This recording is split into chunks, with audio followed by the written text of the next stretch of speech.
अरे भाई, तुम यहाँ क्या कर रहे हो? वो क्या है, हाँ। उस दिन रात को कार में एक लड़की मिली थी। एक्सीडेंट? हाँ। फुल धमाल लड़की थी। क्या? उसके साथ 5 स्टार होटल में गया। बाप रे। फिर वहाँ से निकलने के बाद जानते हो उसने मुझे तोहफा क्या दिया? क्या तोहफा दिया भाई? ये सब मैंने जानबूझकर नहीं किया मैम। यही मुझे उस कार में जबरदस्ती ले गया मैम। मुझे तो लगा था कि ये कार इसी की है। क्या? वो कार तुम्हारी नहीं, मेरी नहीं थी। चल अंदर जा। उसके बाद मैं उस लड़की के साथ एक कमरे में गया, वो भी एक फुल प्रूफ रूम में। फिर वो लड़की धीरे धीरे मेरे करीब आने लगी। मजा आ रहा है ना जानू?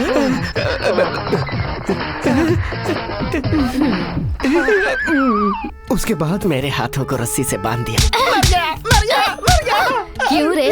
तेरे अंदर ये माया जाल भी है क्या? आप मुझे गलत समझ रही है मैडम, मैं बहुत ही सीधा तेरी तो अपनी बकवास बंद कर। अरे ऐसे चुप क्यों हो गया?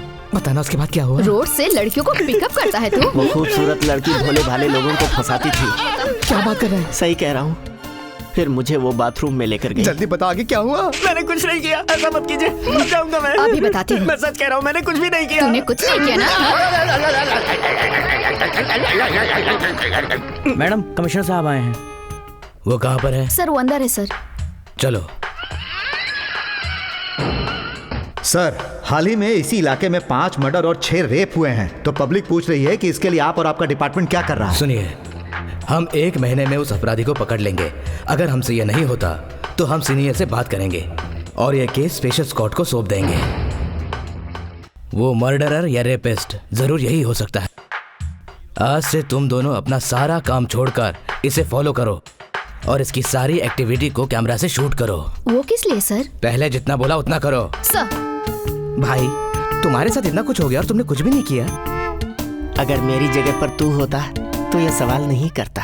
देखा सुरेखा, तुम्हारी फोटोज, तुम्हारे पोस्टर्स पता नहीं कहां कहां से कलेक्ट करके लाया है। कहीं भी देखो तुम्हें तुम नजर आ रही हो, जहां भी देखो तुम्हारी ही फोटोज हैं। ये सब प्रसाद ने किया है आंटी? और नहीं तो क्या मैंने किया है बेटी। उसने अब तक की तुम्हारी सारी फिल्में, तुम्हारी फिल्मों की ओपनिंग्स और तुम्हारे टीवी इंटरव्यूज रिकॉर्ड करके अपने पास रखे हैं। ये ड्रेस देखो, तुम पहचानती हो ना इसे? हाल ही में तुमने ये ड्रेस जिस फिल्म में पहनी थी, उसके प्रोड्यूसर से मिलकर डबल रेट देकर उसने ये ड्रेस खरीदी है। अब तक मैं समझती थी कि प्रसाद बहुत ही सीरियस किस्म के इंसान है, लेकिन मेरी फिल्म उन्हें इतनी पसंद है मैं नहीं जानती थी। मैं झूठ बोल रही हूँ क्या? कल तक वो लॉ की किताबें, लॉ के पॉइंट्स के बारे में बात करता था, लेकिन आजकल तुम्हारी फिल्में देखकर सिर्फ तुम्हारी बातें करता रहता है।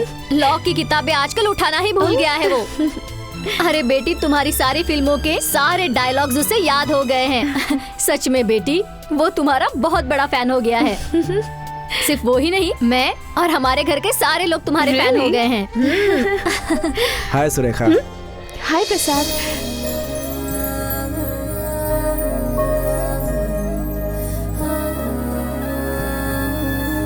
क्यों बेटा, ऐसे क्यों देख रहा है? माँ, ये सब क्या है माँ? ओ, तुम्हें चाय चाहिए? अभी लेकर आती हूँ। हाँ सुनिए आंटी, मुझे नहीं चाहिए। कोई बात नहीं बेटी। क्या हुआ? क्या सोच रहे हो तुम? तुम्हारा सीक्रेट मेरे सामने आ गया ना? सीक्रेट मतलब कौन सा सीक्रेट? कौन सा सीक्रेट? यही कि मैंने जिन फिल्म्स में एक्ट किया है वो तुम्हें बहुत पसंद है। ओह अच्छा, या ये बात मुझे पहले क्यों नहीं बताई? वो बताने से पहले तुम्हें पता चल गया ना। अच्छा, मैंने जितनी भी फिल्म्स की है उनमें बेस्ट डायलॉग कौन सा लगा तुम्हें?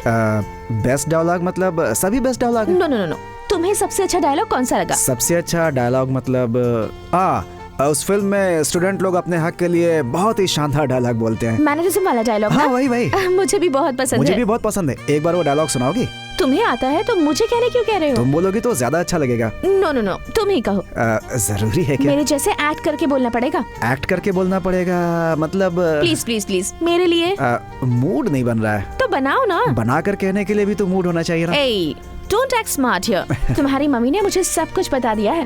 ओहो, तो मम्मी ने सब बता दिया। ठीक है।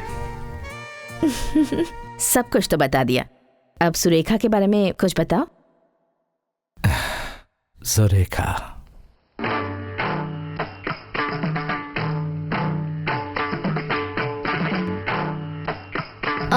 ऐसे नहीं, मैं दिखाता हूँ।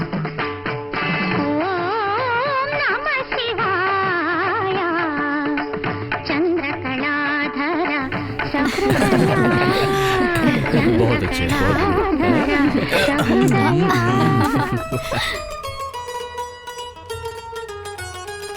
बेटे तुम दोनों यहाँ क्या कर रहे हो? मम्मी वो लोग क्या कर रहे हैं? शादी कर रहे हैं बेटा। शादी मतलब? दोनों के रिश्ते को एक होना ही शादी कहते हैं, और शादी के बाद ही ये दोनों जिंदगी भर एक दूसरे के साथ रहेंगे। ये एक रस्म है, ये प्यार का वो बंधन है जिसमें एक दूसरे के लिए जान भी दे देते हैं। तो अगले सीन में हमको फाइट दिखानी है और उसी समय पुलिस की भी एंट्री होती है और तभी दोनों कैरेक्टर जो जुड़वा हैं फेस टू फेस सामने आएंगे और उसके बाद वो दोनों शॉक होंगे, उसको हम फ्रीज करेंगे और फिर लाइट्स ऑफ।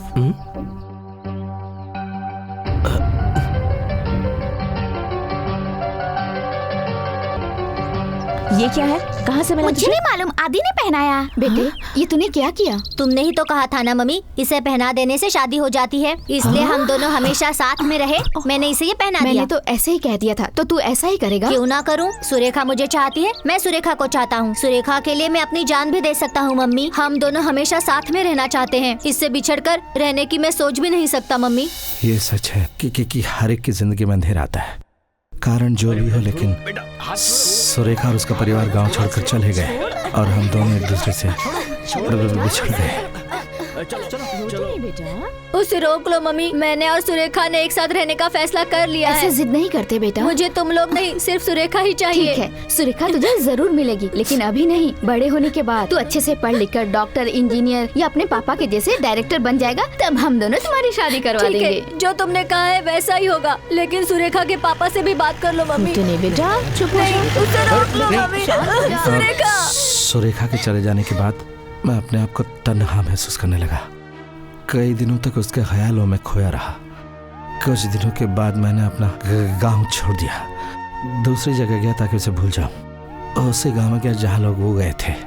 वहां पता चला कि वो लोग वो गांव छोड़कर किसी और गांव में चले गए हैं। उसके बाद तुम्हारी सुरेखा से मुलाकात कहाँ हुई? मैं फिल्मों में हीरो बनने के चक्कर में चल पड़ा फिल्मी दुनिया की ओर। वहां पर जो लोग थे वो उनके गांव की बात करते और मेरी यादें ताजा हो जाती। वही पुरानी यादें, पुराना बीता हुआ वो खूबसूरत वक्त। वही मुझे पता चला कि वो आर्टिस्ट बन चुकी है। मैं तुरंत वो गांव छोड़कर शहर चला गया। वाह वाह, इस संसार में मुझ जैसों को जन्म देकर, इस संसार में भटकते भटकते यहाँ आकर तुम ही हो श्री देवी, इंडस्ट्री की उर्वशी। तुम्हें देखकर मैं धन्य हो गया। डायलॉग बोलने के लिए आप तैयार हैं ना? Just 2 minutes, sir. Okay, Thank take you. Your own time. अरे सुनो, वो Costumes राइटर दिखाओ। ये देखिए, जल्दी लेकर आओ उसे। अगला सीन कौन सा? पहले फुल लेंथ लेंगे फिर क्लोज काटेंगे, ठीक है ना सर? क्या ये डायरेक्टर मैं हूँ या फिर तुम हो? आप हो तो सर। क्या है ये? अच्छे सीन को मिक्स करके खिचड़ी क्यों बना रहा है?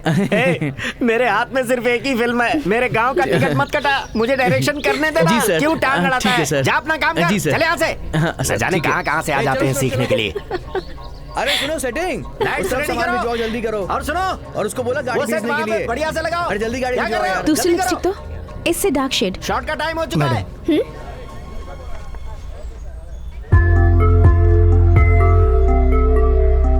आदि, ये किसने दिया तुम्हें? तुम्हें ये फोटो किसने दिया?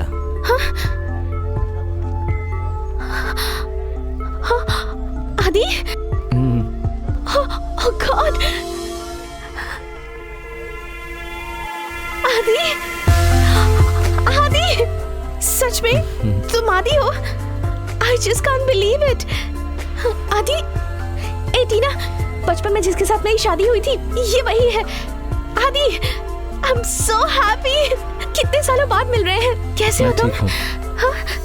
सुरेखा जैसे ही मिली, आदि, मेरा पुराना वक्त वापस लौट आया। सुरेखा हमेशा हमारे बचपन की बात किया करती थी। believe it. उसे सुनकर ऐसा लगता कि हम कहाँ बिछड़े और कहाँ मिले, ये समझ में ही नहीं आया।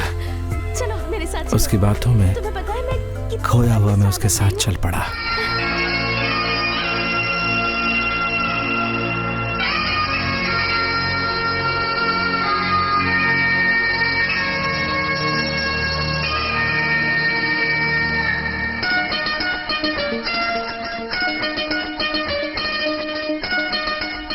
तुम्हारी बातों से लगता है कि तुम दोनों एक दूसरे को बहुत चाहते हो। किस हद तक, अब कैसे बताऊं? प्रोसीड। हमारे यंग जीनियस लॉयर ने अपने तर्कों से इस केस को यहीं पर खत्म करने की पूरी कोशिश की है। मर्डर के पीछे कोई रीजन न मिलने का सहारा लेकर अपने क्लाइंट को बचाने के लिए इन्होंने कोई कसर नहीं छोड़ी योर ऑनर, लेकिन ऐन वक्त पर पासा पलट गया। यह फाइल आपकी ही है ना?